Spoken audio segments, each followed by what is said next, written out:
Dan Bapa dan Putra dan Roh Kudus. Amin. Allah Bapa di surga, bantu kami untuk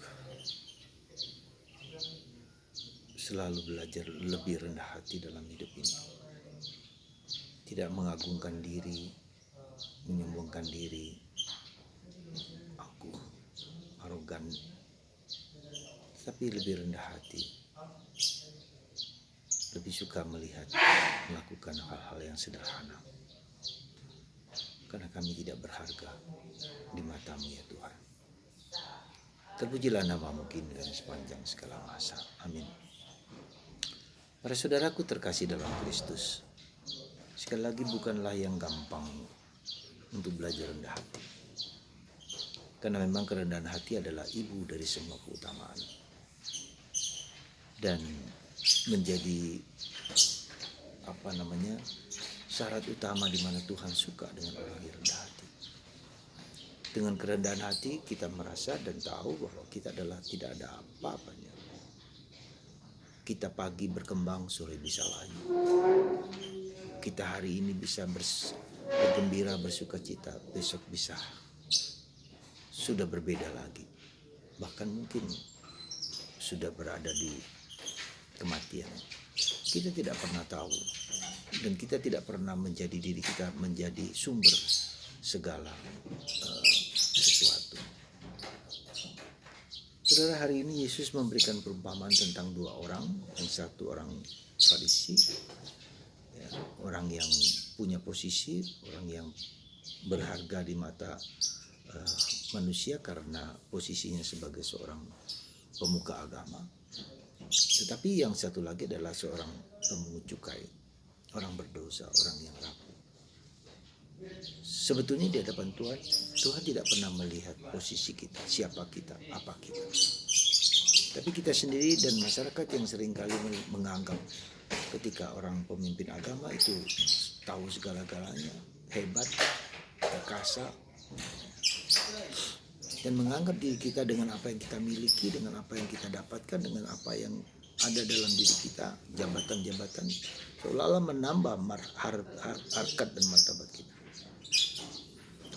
Jadi sekali lagi bahaya kita ketika kita memiliki seolah-olah segala-galanya, memiliki kekuasaan, memiliki harta benda, memiliki baju, memiliki sesuatu dan menimbun segala sesuatu di sekitar kita. Harga diri kita bertambah. Apalagi kalau ada jabatan, ada gelar, bertambah. Ya, ternyata tidak. Di hadapan Tuhan kita semua sama, entah kita kaya, entah kita miskin, entah kita hebat, entah kita bodoh, entah kita cacat, semua di mata Tuhan sama. Karena Tuhan menciptakannya itu. Secara teoritis mungkin kita tahu semua hal-hal tersebut, tetapi secara praktis seringkali tidak demikian. Jadi lagi secara praktis, secara kelihatan, secara di dalam masyarakat, seringkali kita berbeda ya, dalam memperlakukan diri sendiri. Di samping itu, kesombongan itu tidak hanya terletak pada apa yang kita miliki, tapi juga yang tidak kita miliki. Ya, bisa saja orang itu menjadi keras kepala. Itu juga bentuk kesombongan. Orang menjadi minder juga bentuk kesombongan.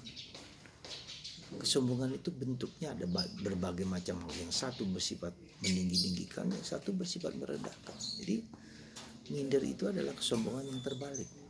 Ya, merasa tidak bisa, merasa tidak mampu, merasa bodoh. Jadi tidak selalu dalam bentuk yang arogan yang kelihatan mengagungkan diri, tidak. Justru ketika orang juga terlalu merendah-rendahkan diri, itu juga bentuk kesombongan. Maka kita seringkali dipuji orang, enggak. Ketika dipuji orang dan faktanya demikian, kita harus bersyukur, terima kasih. Ya, dan itu suatu sikap realistis menghadapi diri sendiri dan orang lain. Sekali lagi saudaraku terkasih, Yesus mengingatkan hal itu untuk menunjukkan kepada kita bahwa kerendahan hati disukai oleh Yesus, disukai oleh Allah. Ya. Dan kedua, kita tahu juga kerendahan hati adalah bentuk yang disukai Tuhan, yang disukai Tuhan, dikasihi Tuhan. Kerendahan hati adalah juga bentuk di mana merupakan kebalikan dari kesombongan. Dan kesombongan adalah awal dari keruntuhan hidup manusia. Dan kita lihat di dalam kisah kejadian, manusia mau menyerupai Allah. Semoga kita juga belajar untuk mohon rahmat supaya mata batin kita merendahkan diri. Segalanya tergantung dari Tuhan dan bukan tergantung dari saya. Dan kita tidak bisa mengontrol segala sesuatu. Semoga Tuhan memberkati kita semua dan belajar hidup untuk merendahkan diri.